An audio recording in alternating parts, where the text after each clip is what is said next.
you kind of mentioned something about, being more cautious now. And it kind of made me think of something, it is a positive thing. It almost narrows your focus instead of going into everything. Oh, I can crush this, crush that, and being overconfident. It almost puts you in the right frame of mind for success. Yeah. I watched an episode of Shark Tank not too long ago, and this lady was pitching all the sharks. And at the end, they were like, all the sharks decided not to invest, but literally their main complaint against this lady, they were just like, hey, we're sorry to tell you this, but you're too optimistic. Yeah. And she was like, what? Like, I'm positive. They were like, no, you have like blatant belief that your idea is going to win. And you're not like thinking of all the other things that could go wrong. You're too optimistic. We're out.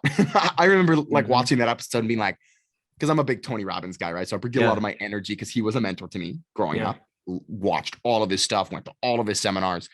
So, Tony Robbins is, you can do anything you put your mind to, believe it. I walked on fire that was 2000 degrees hot at his seminars. I did it 8 times in a row, one of his seminars. It was like, I can do anything. But then watching the show and being like, oh yeah, like, man, I don't know if you're okay with me telling this story, but it'll just take 30 seconds. Yes, this illustrates your point though. Yeah. There's a guy who wrote a book called A Man's Search for Meaning. Beautiful book. His name was, I can't remember his name. Anyway, I know the book you're talking about though. Yeah. Anyway, in the book, he was in a concentration camp with the Nazis. And he said that the people who died, he survived obviously, and then came out, and then the Allies won the war, and he, wrote this beautiful book. But he said the people that died in the concentration camps were the optimists. They were the people that were like, oh, the Allies are going to come and they're going to rescue us, and we're going to be out of this concentration camp by Thanksgiving. Thanksgiving would come. Nothing. And then they'd be like, no, it's Christmas. They'll be here by Christmas. We'll be out by Christmas. Christmas would come. Christmas would go, oh, Easter. And he the way he puts it in his book is like, they died from a broken heart. Yeah. He's like, but for me, this was life.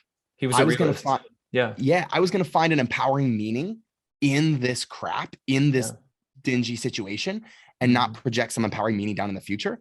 He's like, into the pessimist one, the one that we're like, we may be here for the rest of our lives. Let's figure out how to make this work. I don't know, man. It did like that. I read that book around the same time all this stuff was happening to me, and I was like becoming a little bit more cautious. So some people need to be more optimistic, and I think some people like me need to come down a little bit, and I needed that. So that was what worked for me.